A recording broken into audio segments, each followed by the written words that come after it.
Só tem duas situações para poder aprovar essa PEC. A primeira é fazendo de forma assodada, como estamos fazendo, sem dar condições do povo brasileiro entender o que significa essa matéria. A segunda é mentindo, como fez aqui o líder do governo. E vou desmentir o líder do governo com dados. E o primeiro dado que eu queria dizer a Vossas Excelências é sobre a carga tributária. A carga tributária brasileira, em 1996... mentiroso, por acaso, não? Sim. Nesse fato, sim. Mentirosa é a senhora. Não, eu vou expor depois, Vossa Excelência vem aqui e diz que eu sou mentirosa. Vamos começar pela carga tributária. A carga tributária, em 1996, portanto, ano do governo do Fernando Henrique Cardoso, do PSDB, do líder do governo Aloysio Nunes, era de 26,1% do produto interno bruto. Em 2002, quando eles terminaram o governo, a carga tributária estava em 32,2% do produto interno bruto. Em 2015, quando a presidenta Dilma foi retirada do governo, a carga tributária brasileira estava em 32,7% do produto interno bruto. Quem aumentou a carga tributária? Foi o PT ou foi o PSDB? Isso era importante ser respondido, esses dados não são meus, são dados da Receita Federal. Mais do que isso, quem que concentrou tributos na União? Toda a carga tributária aumentada pelo PSDB nesse período foi em cima das contribuições sociais e as contribuições econômicas, que não se dividem com os municípios. Então, mentira número 1, não foi o PT que aumentou a carga tributária. Mentira número 2, não foi o PT que concentrou a receita na União. Isso deve-se ao PSDB, a esses mesmos que agora querem aprovar a PEC 55. A senhora está muito nervosa, Segundo, mais calma. Não, eu não estou nervosa. Eu não disse que foi o PT que aumentou a carga tributária. Eu não fiz isso. Foi Vossa Excelência falou. Não, mentira, eu não falei. Falou. Não, mentira. Eu peço as notas taquigráficas. Eu disse que a carga tributária não pode mais aumentar. Vossa E vocês Excelência, querem aumentar a carga tributária, só isso. Não, eu vou pedir as notas taquigráficas, porque eu ando escutando bem, senador. Eu quero as notas taquigráficas para depois dizer ao senador. Quero dizer que não estou nervosa e estou explicando que Vossa Excelência subiu nessa tribuna e mentiu. Porque quem aumentou a carga tributária foi o PSDB, e eu tenho os dados aqui, e quem concentrou a carga tributária na União foi o PSDB, através do aumento das contribuições. Então, essa é a mentira número 1. Mentira número 2, de que os governos do PT promoveram uma gastança desenfreada. Bom, senhores, de 2003 a 2013, vamos lá, 2003 a 2013, todos os anos nós tivemos superávit primário. Todos os anos nós tivemos superávit primário. O que é o superávit primário?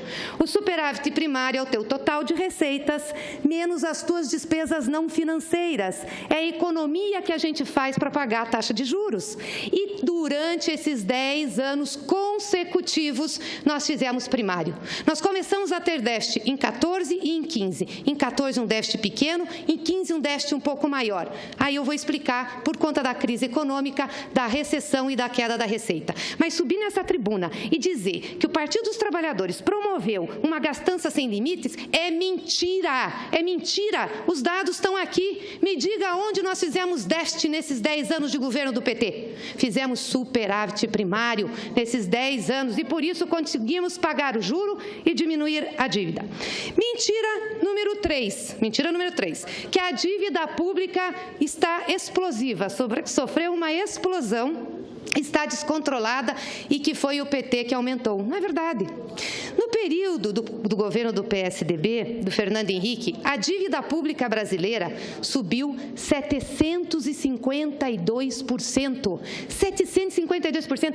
Não sou eu que estou falando, é dado do Banco Central. Por favor, porque podem procurar. Subiu a dívida dos estados e municípios, senadora. A senhora está ignorando a história. Podem procurar. Não sua incitação para encobrir as derrotas sucessivas. Eu gostaria, presidente, que o líder do governo se acalmasse e deixasse eu falar, porque eu escutei quando ele estava falando. Depois ele pode pedir a palavra de novo. Então, Vossa Excelência me escuta e depois Vossa Excelência pede a palavra. Então, vamos lá. Eu escutei as suas mentiras caladas, estou desmentindo agora. Vossa Excelência depois se inscreve e fala onde eu menti. Obrigada, muito obrigada por Vossa Excelência compreender. Agradeço muito sua atenção e também sua educação. Bom, terceira mentira sobre a dívida. Cresceu 750%. Pode ter até computado a dívida dos estados, mas nós sempre medimos a dívida global também nos governos Lula e Dilma. No governo do Lula, a dívida pública cresceu 79%. No governo da Dilma, a dívida pública cresceu 31%. Cresceu menos que a inflação no período. A inflação foi de 41%. Então, nós só não tivemos um crescimento real da dívida, como nós tivemos um recuo em relação ao PIB. Veja, quando o Fernando Henrique governava, do PSDB, nós tínhamos uma dívida de 57%, 58% do produto interno bruto, quando ele entregou. Com o governo Lula, 37% do produto interno bruto. Com o governo da presidenta Dilma, fechou 2015 com 35%. Aonde é que está a explosão da dívida? Onde é que está a dívida descontrolada? E tem uma coisa mais importante, nós não temos mais dívida externa. O senhor sabe disso? E sabe por que o Brasil não quebra? O Brasil não quebra porque nós não devemos em dólares. Nós não devemos para o exterior. Hoje nós somos credores, senadora Luiza, credores. Somos credores do Fundo Monetário Internacional. A nossa dívida é interna. E se vossas excelências não quiserem concordar ainda com a argumentação sobre a dívida líquida que eu estou falando, falemos da bruta. A nossa dívida bruta hoje, vou corrigir. Senadora, só me explica. Eu só queria pedir, senador Renan, que eu pudesse ter minha palavra assegurada, como ele teve. Com a palavra. Muito obrigada. Vossa Excelência. Agradeço.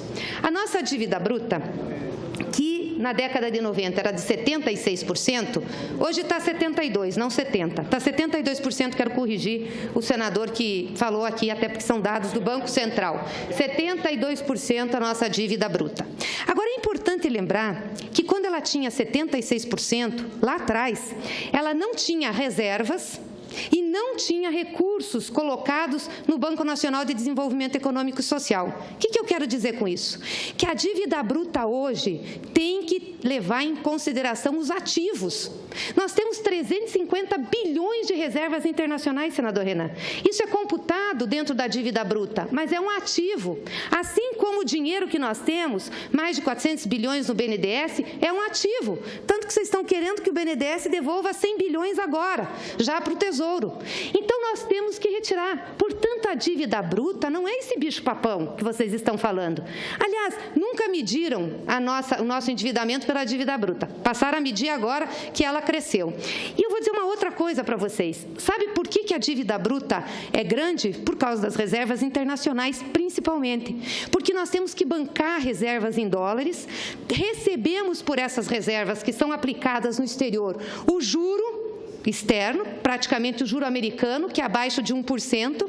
Aí nós temos que lançar títulos no mercado para enxugar os reais que nós colocamos para comprar o dólar, só que nós pagamos por esses títulos a taxa Selic, 14%.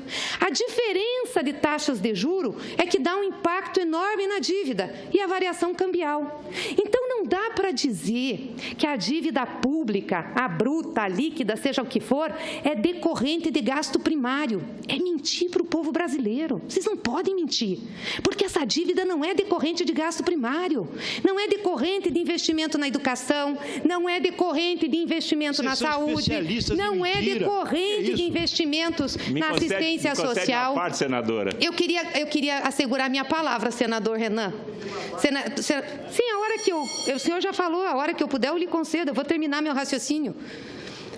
Então, a nossa dívida não é decorrente de receita primária, não é decorrente. Se fosse, nós não teríamos feito superávit primário por 10 anos consecutivos. Nós estamos com um problema na economia do Brasil, senhores, porque nós tivemos uma crise, uma recessão da economia, não só aqui, mas mundial. Ou Vossas Excelências não viram pelo que passou a Europa? Vossas Excelências não viram o que passou os Estados Unidos? Nossos principais parceiros comerciais tiveram problema. O preço das nossas commodities caíram. Nós tivemos uma redução na nossa produção agrícola de 10%. Como enfrentar tudo isso? Como enfrentar tudo isso?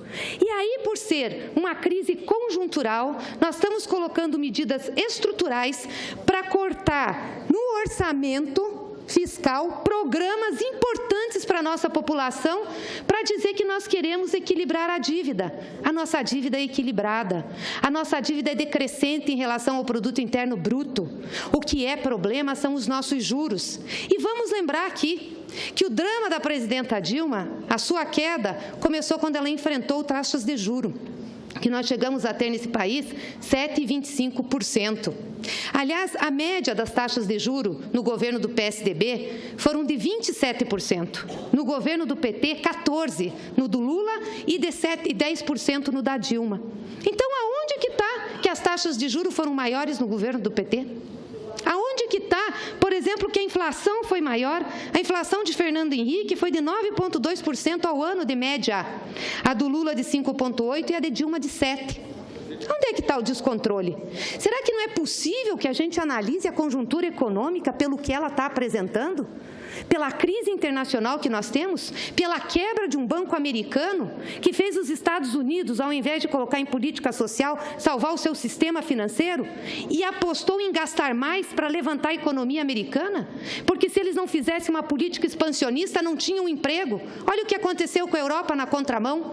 A Europa apostou nessa política que o Brasil está querendo apostar, da austeridade. Agora está revendo. Por quê? Está revendo, inclusive, porque o Trump, ao assumir, diz que vai investir mais, 100 bilhões por ano, só em infraestrutura. Isso que os Estados Unidos já estavam com uma política expansionista, por isso ele recuperou a economia. Por isso recuperou a economia, com o déficit que eles têm, com a dívida que eles têm. Não adianta dizer que eles são emissores de moeda, porque hoje eles não são os mais fortes do planeta. Tem a Ásia, tem a China. Agora nós vamos na contramão, nós vamos fazer uma política de austeridade. E vamos parar de falar que a gente não patrocinou aqui reforma tributária. O Lula mandou 2 propostas, estão paradas lá na Câmara dos Deputados. Nós aqui trouxemos imposto sobre grandes fortunas, trouxemos modificação em juros sobre capital próprio, que foi feita na época do PSDB, para recompor a inflação do andar de cima, já que tinham colocado o plano real. Naquele momento até foi correto, senadora Aloísio, mas vocês não deixam mexer até hoje. Vocês retiraram em 1996 o imposto de renda sobre lucros e dividendos. Vocês sabem que lucros e dividendos não pagam imposto nesse país? Mas o assalariado paga, até 27,5%. Mas quem tem lucro e dividendo não paga. Isso é obra do PSDB. Nós tentamos recolocar aqui, não deixaram votar. Maioria. E parte da nossa base. Isso é uma loucura. Eu gostaria, o senador Renan, completo. De novo, o senador Aloísio, contenha-se, por favor. Eu me contive, eu fiquei escutando suas mentiras lá, anotei, vim aqui, estou desmentindo. Vossa Excelência anota aí, depois Vossa Excelência fala de novo, se a mesa lhe der a palavra. Eu queria dizer à senadora Gleice e ao senador Aloísio, só para ajudar nesse debate que sobretudo, qualifica essa discussão, de que tão logo a senadora Gleice encerre a sua intervenção, eu concederei a palavra a Vossa Excelência para dizer o que Vossa Excelência achar que é necessário. Ofensas fossem retiradas. Só isso. Se a ofensa fosse retirada. Essa senhora me ofendeu na tribuna. Em vez de argumentar, dizendo, não, o senador tem um dado errado. Então, não, mentira. O Partido dos Trabalhadores é especialista em mentira. Mentiram para a nação brasileira na campanha da presidente Dilma. Só que a mentira não colou. E agora, na eleição municipal, vocês foram varridos do mapa. Ainda bem. Nós não discutimos a PEC 55 na eleição municipal. Eu não vou retirar porque não o ofendi e disse que ele mentiu dessa tribuna quando trouxe dados que não correspondiam à realidade. Mantenho. Mentira o que foi dito aqui. E quero, antes de passar uma parte ao senador que pediu e também à senadora Regina, apenas dar mais um dado sobre essa questão da reforma tributária. Não é verdade que nós tínhamos a maioria em todos os temas dessa casa. O governo do presidente Lula e o governo da presidenta Dilma era um governo de composição, de partidos políticos de vários espectros, de vários entendimentos sobre desenvolvimento econômico. Em muitas matérias, não só a tributária, nós fomos vencidos. Vencidos, inclusive, por parte da base aliada. E na questão tributária foi. E sabe por que foi? Foi porque quem vem fazer lobby nessa casa, como eu disse lá na CCJ, não é o pobre.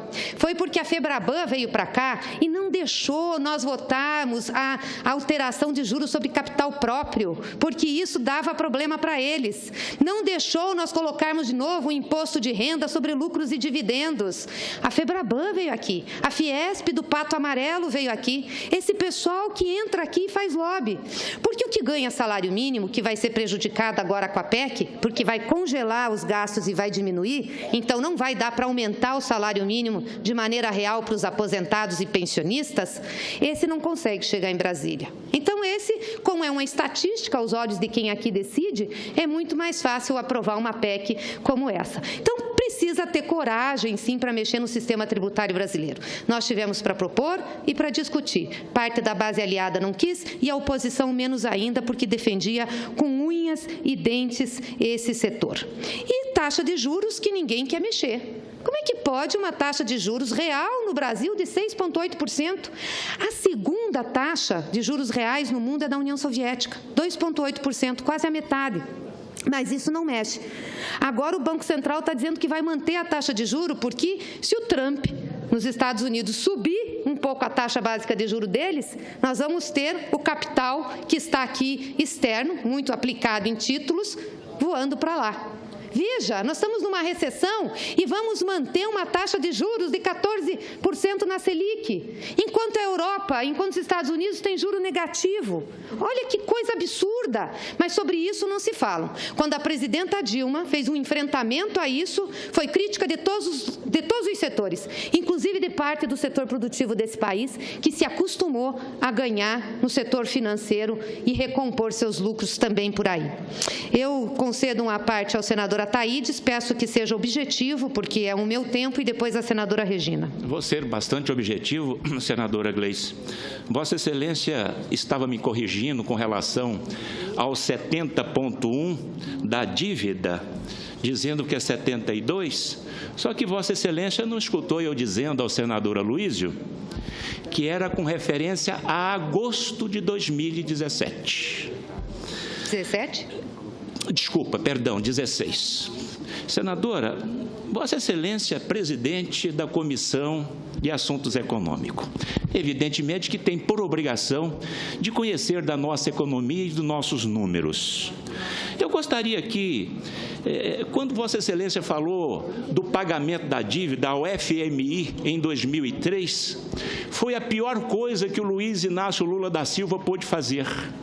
Ele pegou um dinheiro a 12% e pagou um empréstimo a menos de 0,5%. Foi a pior coisa que ele fez.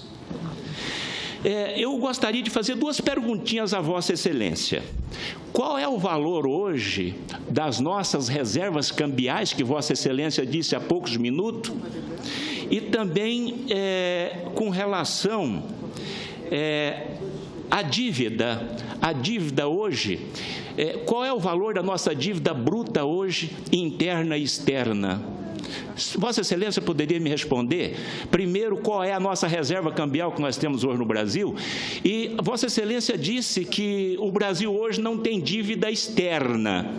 Eu gostaria que Vossa Excelência reafirmasse a sua colocação de que o Brasil não tem dívida externa. Essas duas coisas. A dívida externa, se nós temos ou não temos a dívida externa, e qual é a nossa reserva cambial. Era só isso que eu queria perguntar para Vossa Excelência. Senadora Regina. Obrigada, senadora Gleice. Primeiro, eu queria dizer, assim, com todo respeito ao senador Aloysio, mas quando o senhor se dirige a uma mulher, dizendo, se acalme, você está agitada, isso é misoginia, tá? Isso é terrível no momento que as mulheres lutam contra isso. Duvido que dissesse isso para um homem.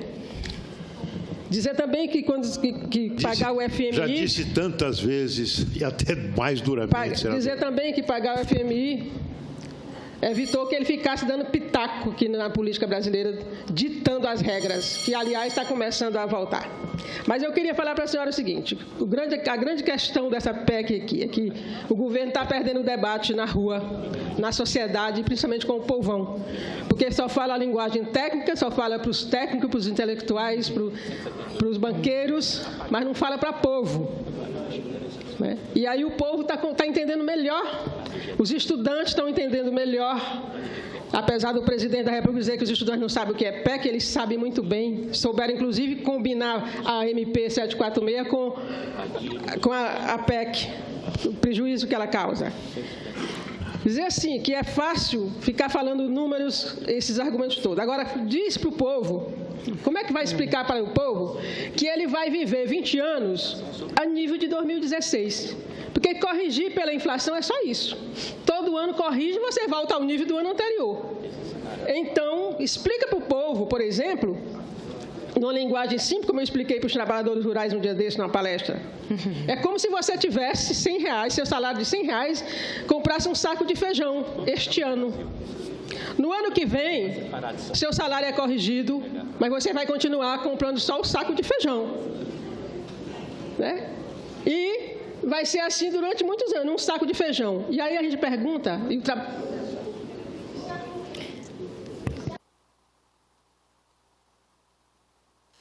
E o trabalhador perguntou, o trabalhador rural, e se a família aumentar? Não tem direito a mais feijão? E se o feijão subir mais que a inflação? Eu vou diminuir o saco de feijão que tinha? Então, essas perguntas simples é que o governo não sabe conversar com o povo. Infelizmente, prefere ficar conversando entre si nas mesas de jantares, né? Se dizer só que conter gasto, todo mundo concorda com ter gasto. Nós também concordamos que tem que conter gasto. Porque tem o senso comum de dizer que o governo é gastador, e muitos são. Agora, eu não considero gasto a despesa com educação, saúde, programas sociais, eu considero investimento. Agora, tem muitos gastos, por exemplo, cartão corporativo, que este governo, em 4 meses, superou 6 meses do primeiro semestre, em R$2 milhões. E para evitar que a gente descubra as tapiocas, né, como fizeram com o Orlando Silva, tapioca de R$6, estão sacando na boca do caixa. É saque, você pega o relatório do cartão corporativo, é só saque na boca do caixa, para ninguém saber com o que está gastando. Então, é preciso ir para a rua, para o debate público, não ter medo, a gente faz audiência pública, o governo não manda ninguém para debater. Então, o debate ficaria mais rico, quem sabe convencer algumas pessoas, mas não, prefere ficar debatendo entre si e com a elite, com o andar de cima, porque o andar de cima está adorando isso. Porque se esse país crescer, vai fazer o quê com o dinheiro? Vai para o andar de cima, porque o andar de baixo, se o trabalhador quiser mais que um saco de feijão, ele vai dizer, sinto muito, mas a Constituição não permite. É isso que vai acontecer. Muito obrigada. Obrigada, senadora Regina. Queria pedir ao presidente Renan que me concedesse o mesmo tempo que foi concedido ao senador Aloísio, quase 30 minutos, porque eu ainda tenho coisas a falar aqui da tribuna. Eu vou conceder a Vossa Excelência mais 3 minutos. Desculpa, senador Renan, mas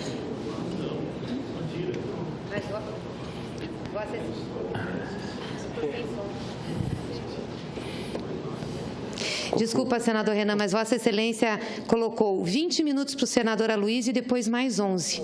Eu vou levantar o tempo que foi dado ao senador Aloísio e dedicarei a Vossa Excelência exatamente um tempo igual. Eu agradeço, até porque acho, senador Renan, a matéria mais importante que nós estamos discutindo nessa casa nos últimos tempos. É uma grande mudança à Constituição de 1988, a maior mudança que nós vamos fazer. Nós vamos tirar da Constituição de 88 as garantias da Constituição cidadã, que dava ao povo brasileiro direito à saúde, à educação, à assistência e à previdência. Nós vamos voltar no estado antes a Constituição de 1988.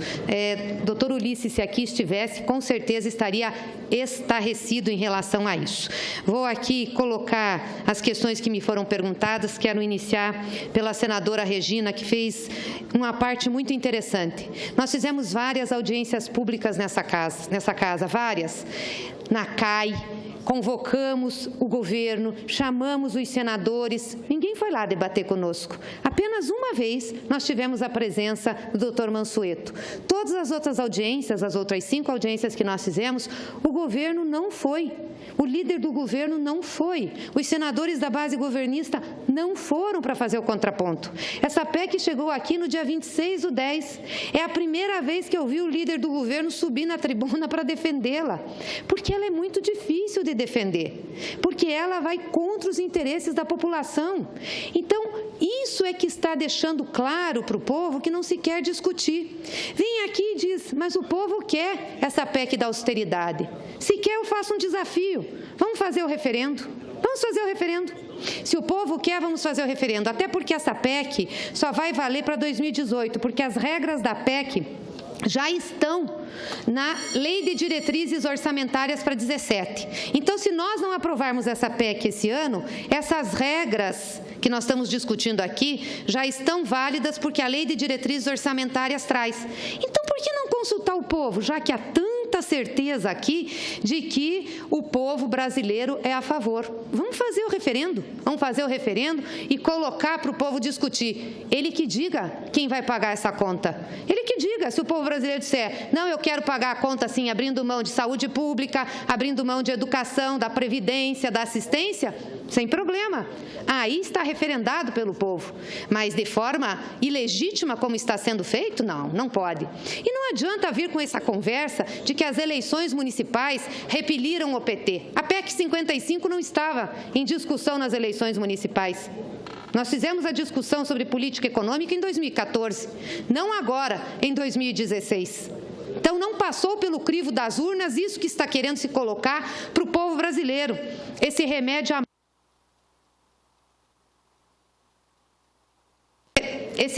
amargo, absurdo que está se colocando para o povo brasileiro.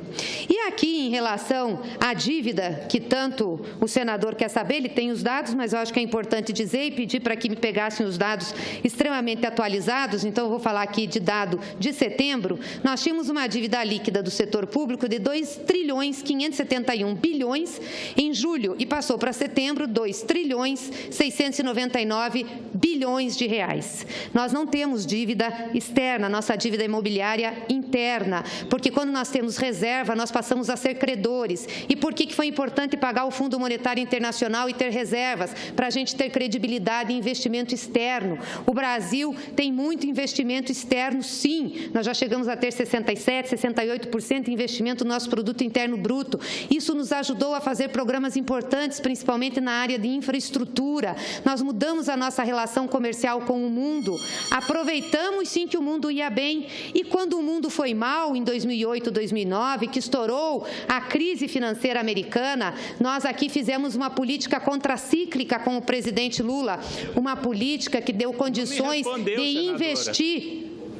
Por favor. Não me respondeu, senador. Seja um pouco educado, senador. Eu ouço os discursos de vocês, as mentiras que falam, as barbaridades. Acabei de dar o número da dívida, dizer que não tem externa e dizer que as nossas reservas internacionais são de mais de 350 bilhões de reais. Presidente. Eu queria, antes de qualquer coisa, dizer apenas, a título de informação ao plenário, que o senador Aloysio Nunes Ferreira discutiu essa matéria por 24 minutos. Inicialmente 16 e 26 segundos, depois 16:50, no total 24 minutos. E a senadora Gleice já está discutindo a matéria há 25 minutos. Ele não foi interrompido como eu fui, presidente. Não, mas diversas vezes aqui, e não foi por apartes que eu concedi. Eu vou encerrar.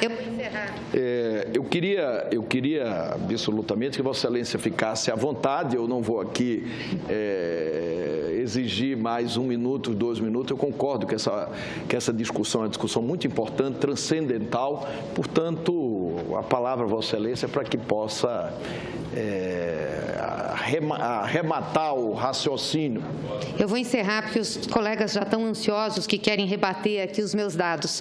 E vou encerrar falando o que eu falei hoje dessa tribuna quando me inscrevi como oradora, antes de iniciarmos essa discussão da PEC, sobre a decisão da Comunidade Europeia de dar um fim na sua política de austeridade e na política neutra. É isso. A Comunidade Europeia chegou à conclusão que a sua política de austeridade fez mal para o continente e decidiu aplicar 50 bilhões de euros em infraestrutura. E por que fez isso? Porque ela não conseguiu, com a política de austeridade, recuperar emprego, não conseguiu, com a política de austeridade, dar perspectiva para a sua juventude, não conseguiu, com a sua política de austeridade, ter crescimento econômico. Ela olhou para os Estados Unidos, que fizeram a política expansiva, olhou para a Ásia, olhou para a China, China e disse: nós precisamos colocar dinheiro na economia.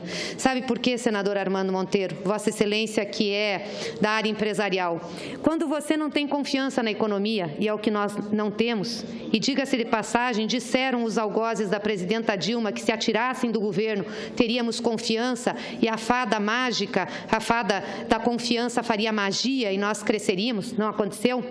Mas quando nós não temos confiança, o empresariado não investe.